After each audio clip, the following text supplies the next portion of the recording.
ఈపీఎఫ్లో new rules వచ్చాయి. But అఫీషియల్గా ఇంకా అప్డేట్ అనేది రాలేదు, కానీ న్యూస్ అయితే రిలీజ్ చేశారు. ఫస్ట్ వన్ వచ్చి క్లైమ్స్ యొక్క లిమిట్ అనేది ఇంక్రీజ్ చేశారు అన్నమాట. మీరు డిస్ప్లే అవుతుంది ఇమేజ్లో చూడొచ్చు. 10 times for education, 5 times for marriage అని. ఇదే కాదు, ఇల్లీనెస్ కూడా పెట్టుకొని క్లెయిమ్ చేసుకోవచ్చు ఎన్నిసార్లైనా, 15 times వరకు. నెక్స్ట్ వన్ వచ్చి మినిమం బ్యాలెన్స్ 25% మినిమం ఇప్పుడు మెయింటైన్ చేయాలంటున్నారు. ఇంతకుముందు అయితే అసలు మెయింటెనెన్స్ ఏం లేదు, 1000 ఉన్నా 1000 కూడా విత్డ్రా చేసుకునేవాళ్ళం. థర్డ్ వన్ వచ్చి మనం జాబ్ మానేసి నెక్స్ట్ జాబ్ సర్చింగ్ చేసుకునే టైంలో 2 months గ్యాప్ ఉంటే మొత్తం క్లెయిమ్ అంతా ఫైనల్ సెటిల్మెంట్ అనేది చేసేసుకొని నెక్స్ట్ వేరే కంపెనీలో జాయిన్ అయ్యేవాళ్ళం. బట్ ఇప్పుడు అలా లేదు, మనం 12 months ఆగాలి. ఇప్పుడు మనం ఒక కంపెనీలో మానేసాము, ఫైనల్ సెటిల్మెంట్ చేసుకోవాలి అనుకుంటే 12 months అంటే 1 year వరకు మనకి విత్డ్రా అనేది చేయలేమన్నమాట. సో పెన్షన్లో కూడా ఇలాంటి రూలే వచ్చింది. పెన్షన్లో కూడా 2 monthsలో మనం ఫైనల్ సెటిల్మెంట్ అనేది చేసేసుకునేవాళ్ళం. బట్ ఇప్పుడు 3 years ఆగాలంటున్నారు దానికి కూడా.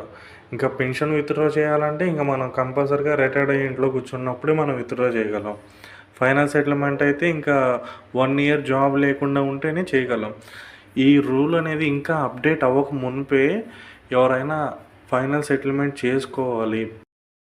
అమౌంట్ నీడ్ ఉన్న వాళ్ళు మాత్రం కొంచెం రిజైన్ పెట్టి 2 monthsలో క్లెయిమ్ చేసేసుకోండి. లేకపోతే ఈ అప్డేట్ వచ్చిందంటే కనుక ఇంకా తర్వాత 1 year వరకు, 3 years వరకు వెయిట్ చేయాలంటే కష్టం కదా.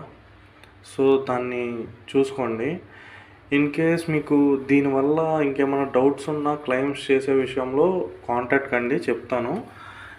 మ్యాక్సిమం దీనివల్ల బెనిఫిట్ గవర్నమెంట్కి అనమాట. ఇక్కడ 3 years మన మనీ మొత్తం హోల్డ్ అయిపోతాయి.